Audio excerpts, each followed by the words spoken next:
Ever feel like the resources and advice out there for women are missing something essential? I thought so too, which is why more than 6 years ago, I created She Said, She Said. I'm Laura Cox Kaplan, and after 3 decades in communications and then advocacy and now juggling motherhood and entrepreneurship, trust me, friend, I get it. Making a real impact takes more than just passion. It takes the right mindset, the right skills, the right investments, and the right community. On this show, we dive deep with incredible women from all walks of life who have been there. We uncover the secrets to building influence, navigating tricky relationships, and staying true to ourselves even when it's tough. And let's face it, it often is. I also throw in my own favorite productivity and life hacks, things that have shifted my perspective and might help you too. Wherever you are in your journey, my goal here is to leave you inspired to define success your way and to help you build the confidence you need to tackle your biggest goals. Subscribe today and let's unlock your full potential, your confidence, and your greatest influence.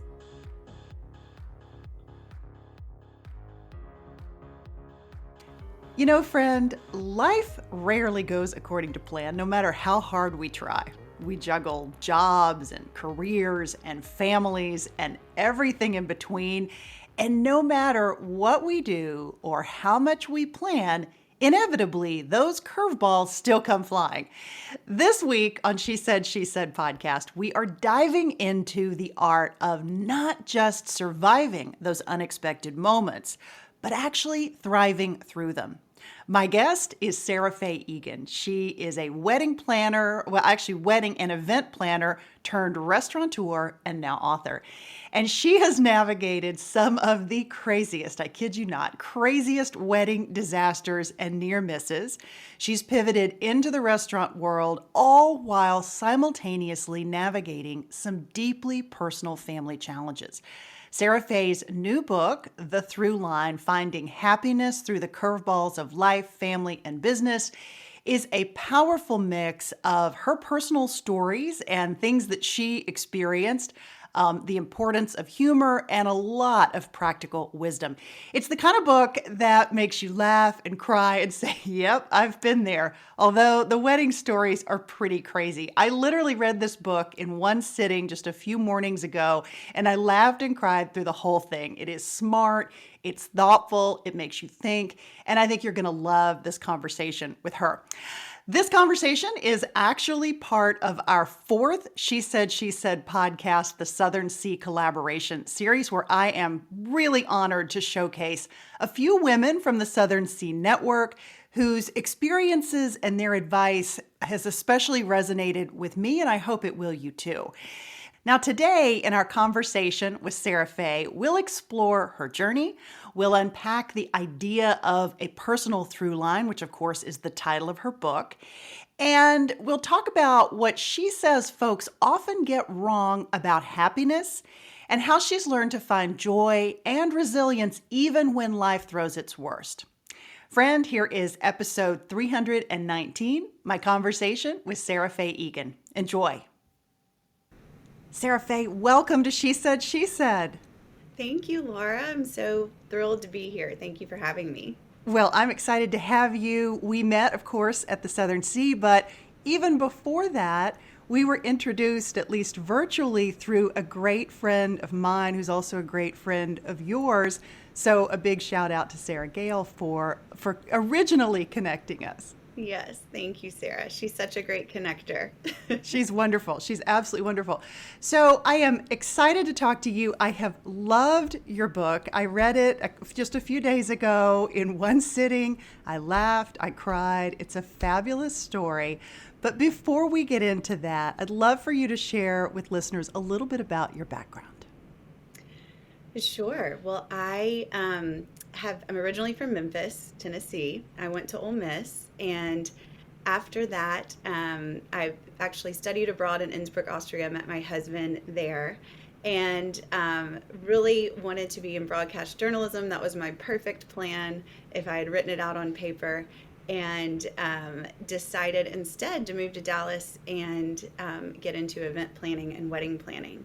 and just really loved it. I thought, that life had other plans for me. I was going to move to New York. I wanted to do all these things. And Dallas was really wonderful and such a great place to live. And so I did event planning. I worked for Todd Events Uh-huh. for many years, and then started my own floral and event design company when I had my daughter, Grace, 13 years ago, Jackson Durham Floral Event Design. And I had a business partner that was a florist, and I was going to do all the sales. And we grew really fast. It was wonderful, but ended up selling that company and pivoting to Sara Fay Egan Events, where I was planning and outsourcing weddings. And so I mainly did destination weddings, which was absolutely wonderful, and so fun. And still, my last wedding was just this past May. So I've still been really having weddings. And my father passed away suddenly of COVID in September of 2021. And overnight, the next morning, they said, okay, you're president of his restaurant group, which hadn't really been the plan and was definitely a curveball. I said, oh, no, no, no. I'm supposed to be on a plane this week to Aspen to execute a wedding. I can't be there. But I figured out how to juggle both. And then a few months later, my daughter suddenly got really sick of autoimmune encephalitis, so which was definitely a huge pivot. We were in the hospital Sure. 40 nights and taught me a lot of lessons. And so through all of this, I have lots of stories, lots of lessons, but also those big curveballs really changed my life. And I feel like while life looked so glamorous before, weddings and Vogue and Town and Country and fabulous things, I really feel like I'm much happier on the other side of it, and just wanted to share some of those lessons with others. Yeah, I absolutely love that. I love what you include in the book. I want to dig in a bit deeper into your story because there's so many themes that jumped out at me, particularly this idea of being disciplined about having backup plans. And so as you talk about your journey through business and actually specializing in destination weddings, my guess is, and certainly your stories in the book reinforce this, everything that can go wrong does. You have less control when you are in some other setting where you don't live, right? And where potentially you're having to bring things in or use local vendors that may or may not comport with what the bride and the bride's family ultimately wants. So there's a lot of dimensions to this. Sara Fay, I'd love for you to dig into how those experiences and what you learned with having to, have backup plans, pivot on the fly, how those lessons ultimately helped you in all of these other aspects of your life where you had real life or death challenges that you were dealing with ultimately. Sure. Every day I feel like is a backup plan for me. I live by my calendar. My friends joke and they'll text me and say, call me when you have your paper calendar in front of you, because my life is so scheduled and planned out. But I'm constantly crossing through and moving things around, to pivot in what's best for my day, my family's day, my kids' day, or my client's day. And with weddings, especially, I mean, you're constantly pivoting and adjusting. And normally we were in gorgeous locations that were gorgeous on the perfect day. But we know we can't control the weather. And normally they were in Texas and the mountain towns or beach towns, which, storms can come in out of nowhere that aren't really on the radar. So, as much as you can analyze the weather, and plan for it. I remember I called the Dallas NBC meteorologist one day and said, I know that there's tornadoes in the forecast, but I need to know on Beverly Drive at 2 p.m. what's going to be happening." They laughed at me. And so I really, really tried to micro analyze everything. But I would tell clients, because they would dream of their wedding on the perfect day, and normally it was an outdoor location, and we would mainly work with tents. But you can't just have a tent. People think of the dream of the tent that they go to when they see a wedding, but they don't know that there's usually at least 7 backup plans. I would have a backup plan for, okay, if it's sprinkled or if it was windy, there's another plan. If it's a torrential downpour, there's another plan. And you have to call these plans at certain times. So maybe there's a 2 week out plan. So if there's torrential rain and so 2 weeks out, we can make a really good plan. A week out, you can make a pretty good plan. But that day when it comes out of nowhere, you really have to lean on your vendors, and really it's the value of and the lesson of surrounding yourself with incredible people that you trust is so important. I do Yeah. tell some funny stories in the wedding about I learned the lesson the hard way about using vendors I haven't worked with before, and they really don't have your back. And so those relationships are so important. Yeah, I love that idea, and I love that we're talking about the power of connection and relationship. It is Valentine's month, and this episode will likely air during the month of February. And so I love this idea of connections because people increasingly feel very lonely and isolated. And so I loved what you talked about in the book about forging those connections, really working with people that you develop a relationship with, a kinship with, that you can trust. It's that mutual idea of respect, but also it's knowing when someone isn't a good fit and won't be a good connection, which you also talk about in the book. Maybe talk a little bit about that experience and knowing who to work with, who's likely to be the kind of person, the kind of vendor, customer, client that's going to have your Right. back. Well, I feel like in the beginning, and starting your own business is not for the faint of heart. So when we started Jocks and Durham, I went and rented the U-Haul, and we made the flowers in my kitchen, and then we went and set them up and tore them down. And it was fortunate that we grew so fast, but also I said yes to everything. And when you have employees and you're trying to pay the bills and pay the rent and keep the lights open, it's like, okay, you want an orchid planting delivered at 3 p.m.? Great, I'm your girl. Or you want a destination wedding in Colorado? Great, I'm your girl. And I think I'm such a people pleaser at heart and tried to make everybody else happy and be there for everybody else. But then that really drained myself. And there's only so long that you can do that. Mm-hmm. And and then once you have kids and you're trying to be the perfect mom and wife and friend and everything, you really can't do it all. So when I decided with Sara Fay Egan Events, not to have a full team and surround myself with incredible vendors and that I could trust, that I knew if it was 2 a.m., I could call, Mike Sandoni with the tent company, and he would run over, get out of bed because he has for me, and start getting buckets and getting the torrential water off of the tent before it collapsed. Oh my gosh. So those people that you surround yourself with, that will be there for you through anything, because you're only as strong as your team.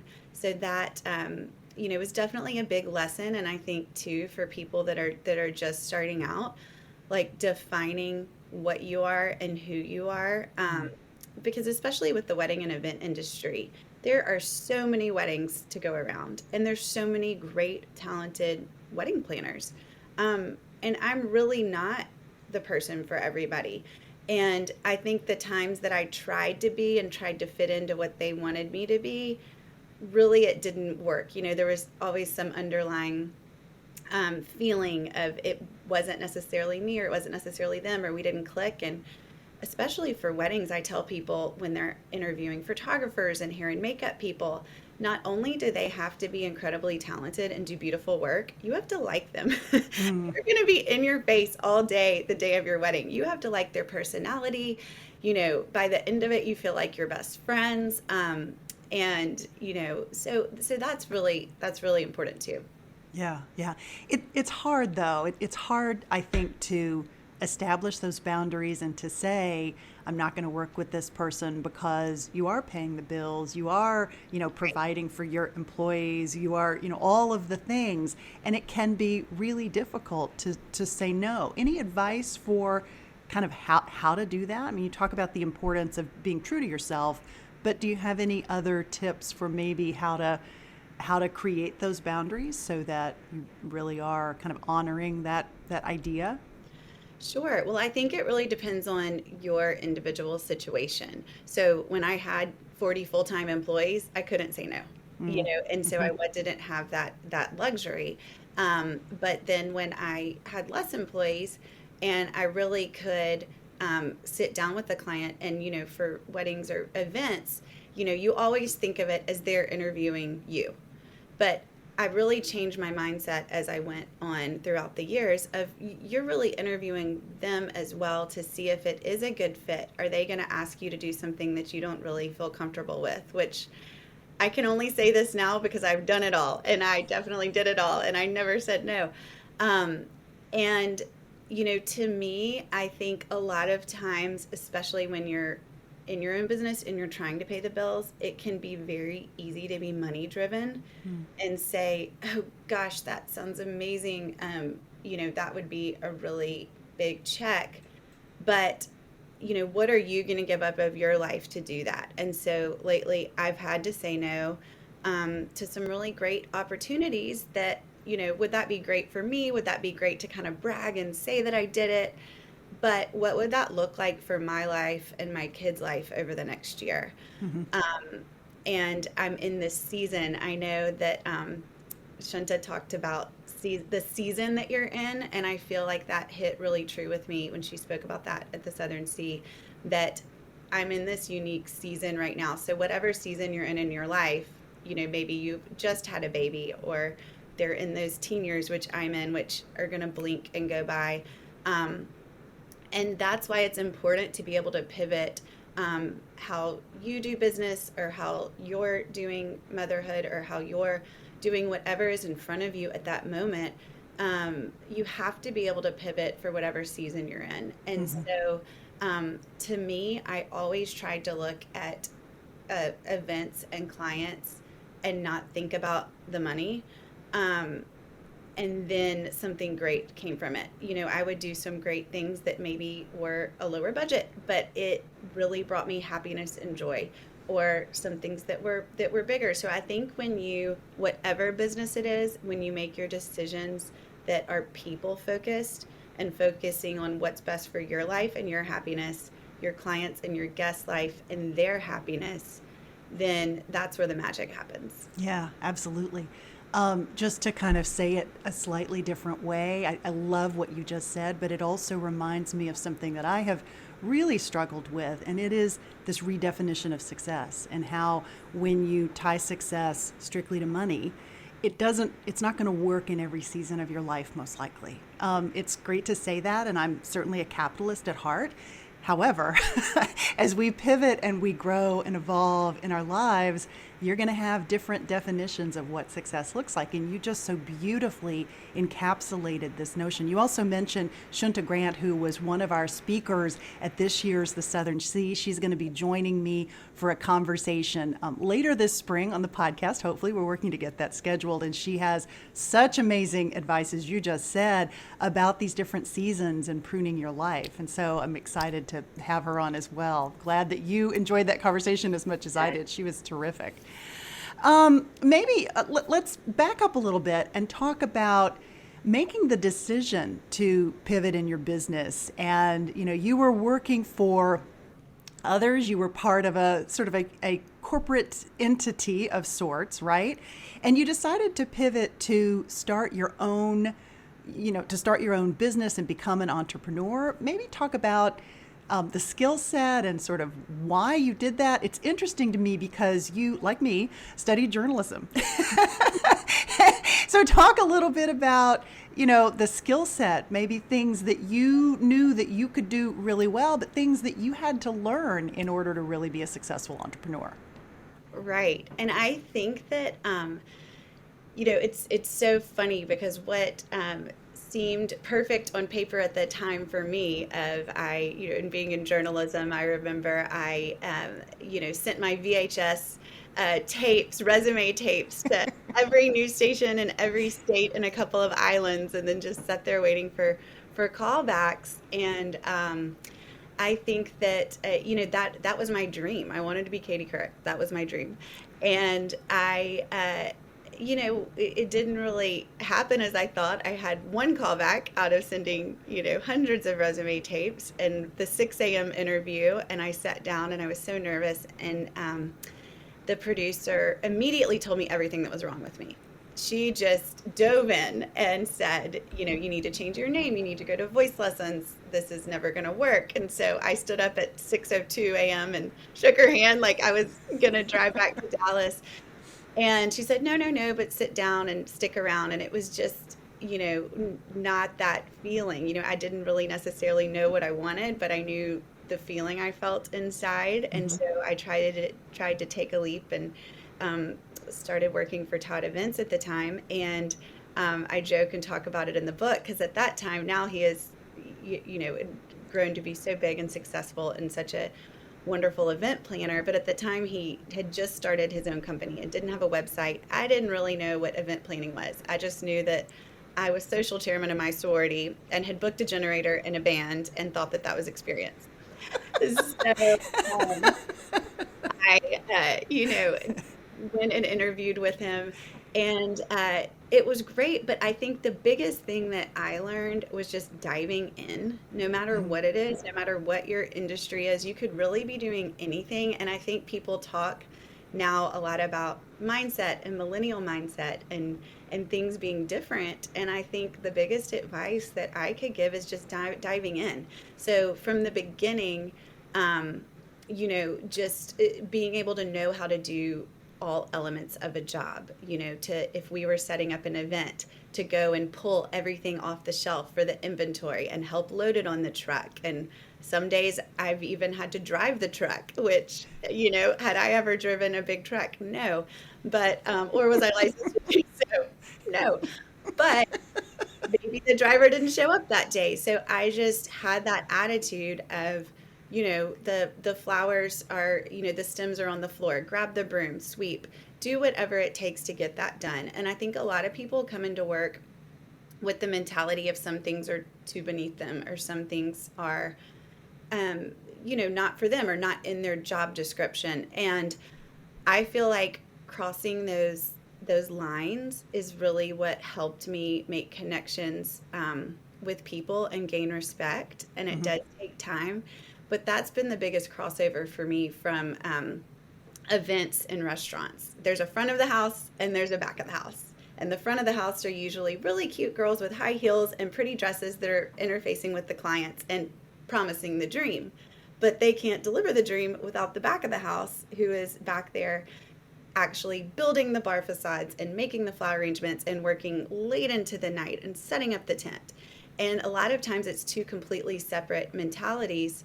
And same with restaurants. There's the front of the house managers that are in their suits and interfacing with the guests, and there's the back of the house that are, literally in the kitchen with frying pans, and one can't do it without the other. So I think that the importance of respecting each other, no matter what field it is, there's a lot of fields that have that, and really diving in to be right there with them if you have a minute. And a lot of times you don't have time, but if there's Hmm. a day that you can carve out to do that. I mean, recently I went to one of our restaurants and did inventory with them, and we went and got all the boxes from US Foods off the truck and counted everything. And did I need to be doing that? Absolutely not. But did they look at me differently and could not believe that I was standing there doing that? And I, got some rapport where maybe they just thought, oh, I sit in an office all day. And it was fun and I enjoyed that and I made connections. So I think as much as you can cross the lines, really look people in the eyes and respect that the job that they're doing is just as important as the job that you're doing, and you couldn't do it without them. And I think that that's important.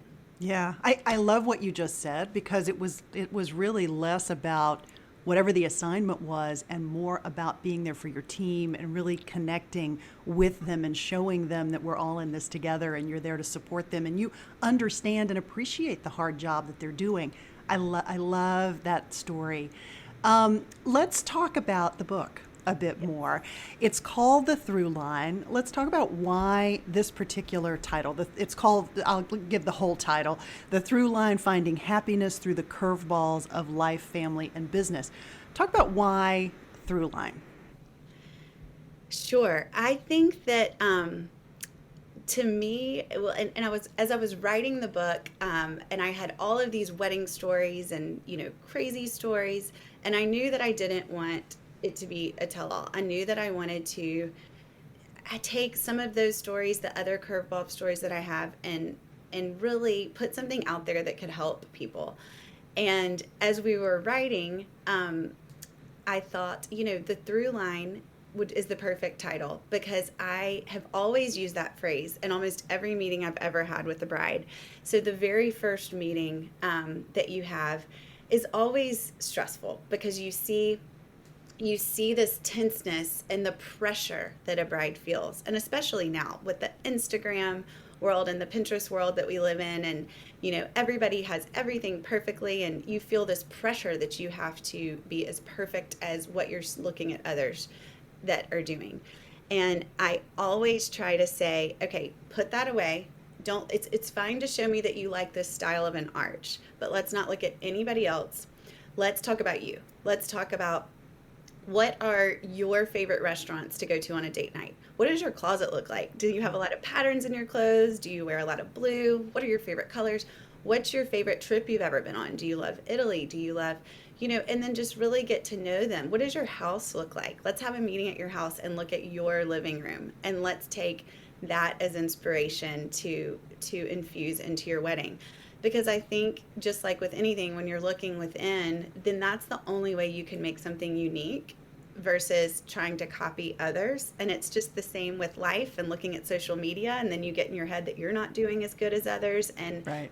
it's just not it's just not great. So I think those brides always feeling that pressure to have that at that very first meeting, the very first, what colors do I have? What size does the save the date need to be? What monogram? And whatever decision I make today at the very first meeting is going to dictate the whole wedding. And if I make the wrong decision, it's going to be terrible.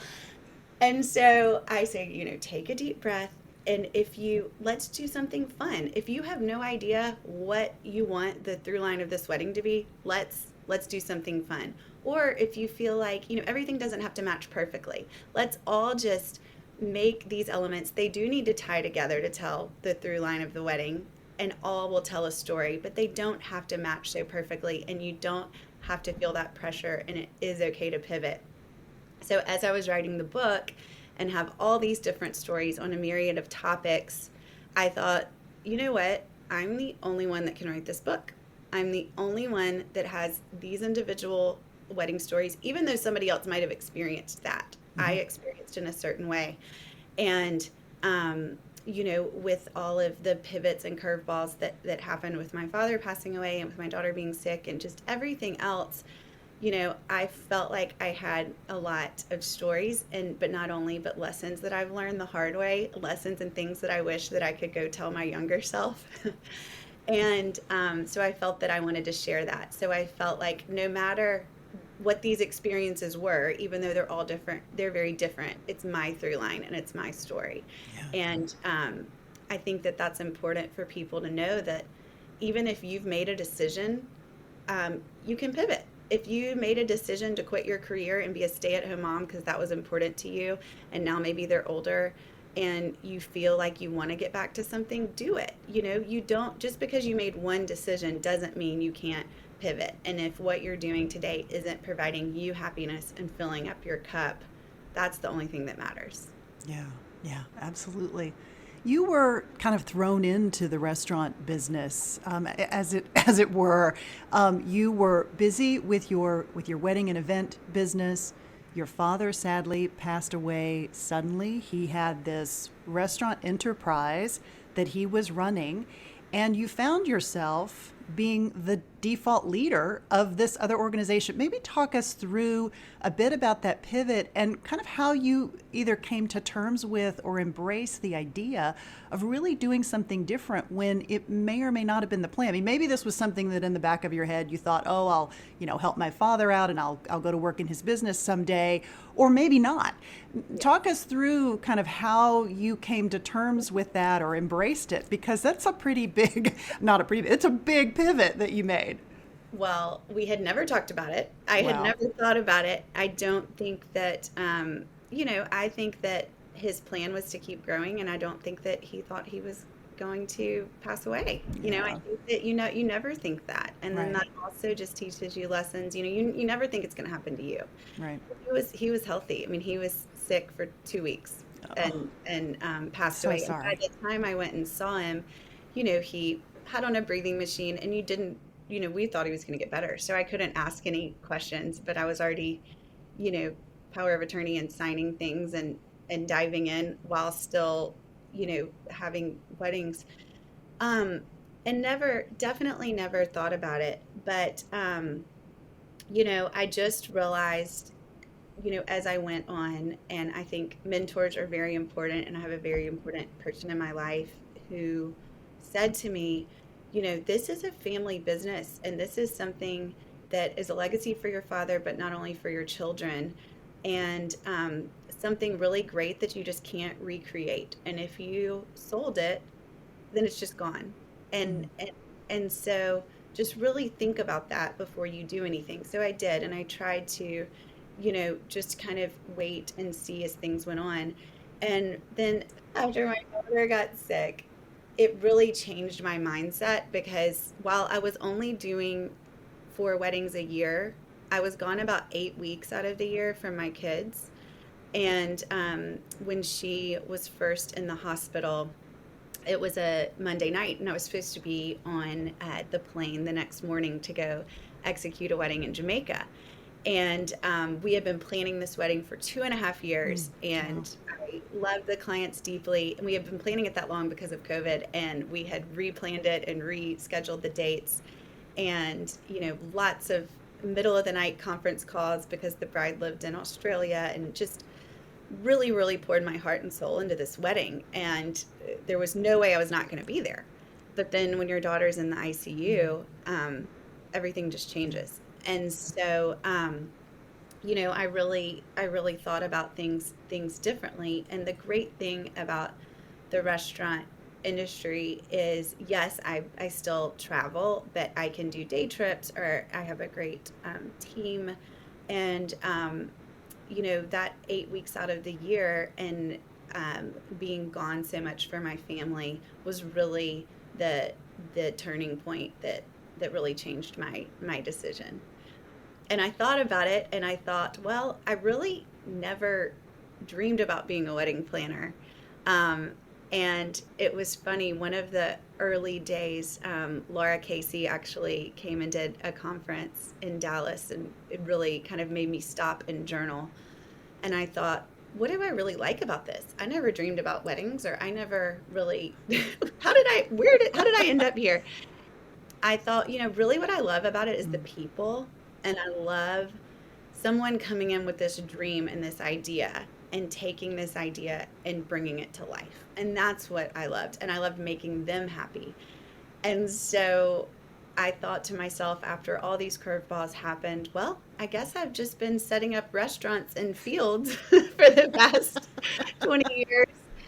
And, they both have design and food and beverage and bands and music and the atmosphere. And, instead of tearing it down, it's really just the management of that ongoing. And so I really try to look at it as, with hospitality in general, with both events and with restaurants, we are given this really incredible opportunity to take people out of their lives for a few hours. And everybody's got something going on in their life, whether it's something at home or something at work.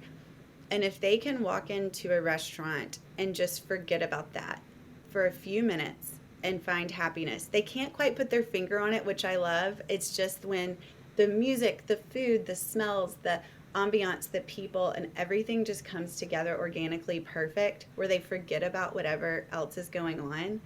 And that's really a privilege to be able to do that, whether it's in an event or a restaurant. So, really, they're much more similar than you think. Yeah. It is, again, it reinforces that whole idea of the through line that you talk about in the book.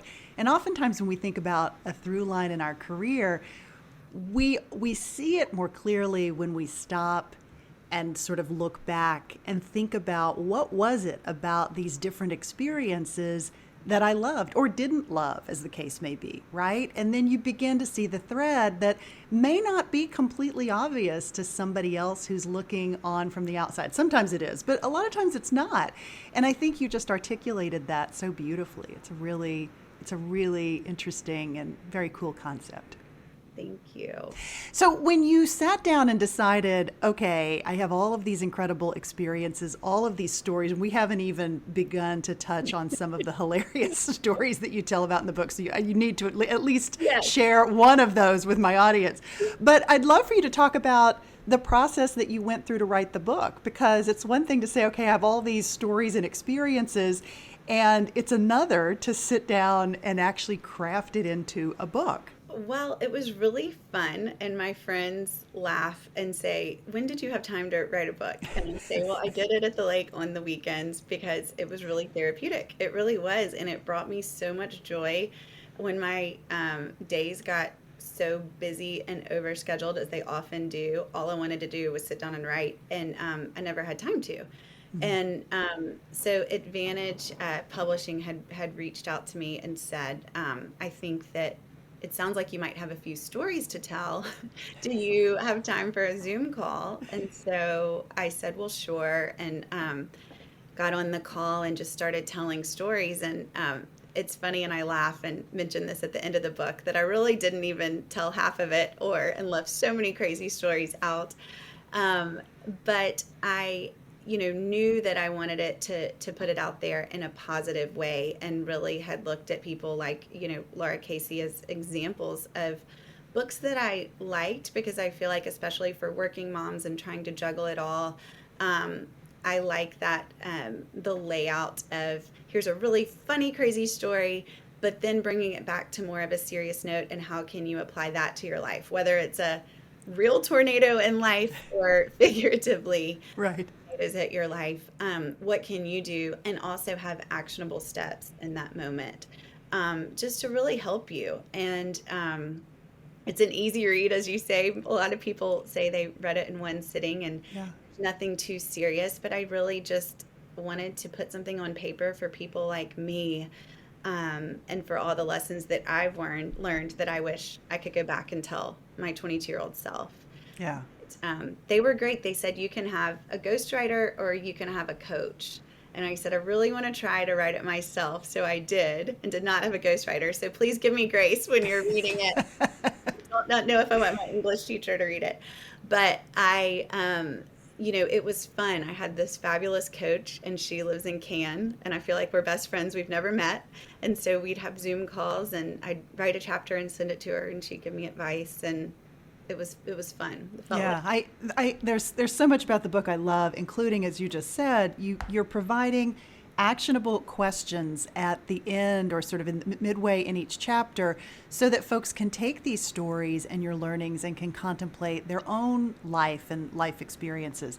So, Sara Fay, I'd love for you to share maybe a story or two, maybe a couple from the book, maybe one of your favorites, about the hilarities of, wedding planning and what could have happened or almost happened or did happen, and how you dealt with that. sure. Well, one of the stories in here is special to me for a lot of reasons, because it really kind of tells the whole story of the through line, and actually had this bride write a testimonial for the book. I actually met this bride in Lake Como a few years ago, and my husband and I were celebrating an anniversary. We were actually sitting in the hot tub. And, I think a lot of times when you go to places like that and you just zone everybody out. And, well, I met her and her mom and her adorable sister there, and we started chatting, and we just really connected. And it ended up that our trip, that we were going to all the same locations. So then we ended up having dinner together, and we just loved each other. And so It was meant to be. she said, "Well, one day when I get married, I'm going to call you to plan my wedding." And then a few years later, she did, and I hadn't seen her since we had met that day. And so just all of those connections, and I think just the importance of connecting with people and looking people in the eye, and just like really listening to whatever they're going through or their story. And you just never know where being kind to someone will lead you. And, I say that all the time with people that, you know, just be kind to everyone. And they might not be your client, but their friend could be, and not that it's necessarily bringing you something, but who knows what could happen from that connection. But fast forward to her wedding. So she lived in New York and does PR and very fashionable, just really incredible style. Her fiance was a true cowboy in Texas. And so their wedding was outside of Fort Worth and Weatherford on a ranch. It was such a beautiful wedding. I love showing pictures of this because she said, I want it to be New York fashion show meets Texas ranch. And she didn't want one flower. So it was a big challenge to not have a flower, but we created these organic pieces in the ceiling that felt more like pieces of art.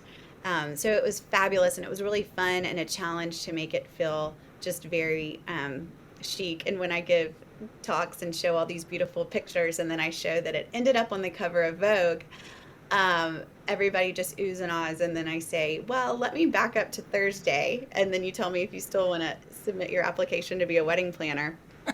So this was after I had really decided that this was going to be one of my last weddings. And I was out in the field, with my cowboy boots on, walking through the grass. And it was Thursday before the wedding. And we were so far ahead of the game. We had created a custom glass tent, and all the tables were set. The greenery chandeliers were all hung. The tables were set, and chairs, everything. And we were so far ahead. And I kind of got a little big head for a second, just got a little cocky and thought, you know what? I'm so good at this. Maybe I shouldn't stop. Maybe I just, maybe I'm making the wrong decision. And I got in the car and drove back to Dallas. And as I walked into our living room, the news was on, and I saw the weatherman saying, tornado watch, and now tornado warning, and the siren started going off. And so I hid with my kids in the closet and just really hoping and praying that the tent would be okay. And I called the owner of the property, and he said, well, I can see out the window. I can't get down there, but I see the tent standing. And so I thought, oh, okay, everything's fine. So the next morning I drive early, and as I got closer and closer to the exit off the interstate, about 2 exits out, all the billboards were blown away. Oh, And no. I got a pit in my stomach. My heart fell to my stomach.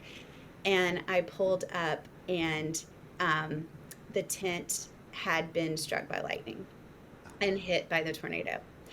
And so I'm standing here Friday morning, the day before, and I stood there with, Mike, who owns the tent company, and he just said, in 40 years, I've never seen anything like this.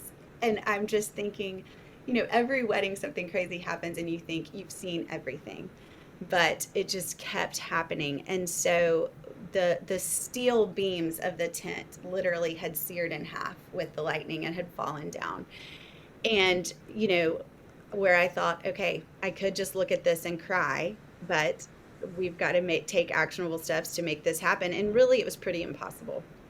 But we did it, and it was only because of the vendors and the amazing people that were around. But they called in every single person they knew, had hundreds of people out there, had to take the entire tent down, which it took about 3 weeks to go up. Wow. And they had to take the entire thing down and put a brand new tent back up, bring everything, the rentals and things that had broken back. And the funniest part, we had everything set up about an hour before guest arrival. And that was 24 hours It before the was wedding. 24 hours. And I have a time lapse. I took a video of what it looked like, at 2 p.m. on Thursday and 2 p.m. on Friday and 2 p.m. on Saturday. And the best part of it was the bride had her bridesmaids luncheon in Fort Worth, and I never told her that the tent was hit by a tornado. She didn't know.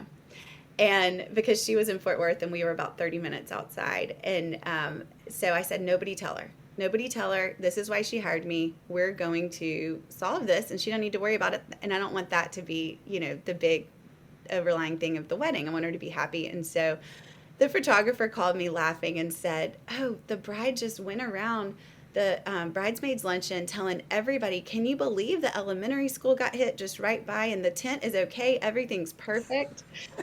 And he said, did you tell her it was perfect? I said, no, but she never asked. I think she just assumed that I didn't tell her it didn't get hit. So she never asked, and I let her do her bridesmaids luncheon and everything, and we set it up, and then she arrived and was beautiful and gorgeous, and they walked down the aisle, and everything was perfect. And when we were at a little bathroom break after she had done the first dance and everything, I said, can I tell you a secret?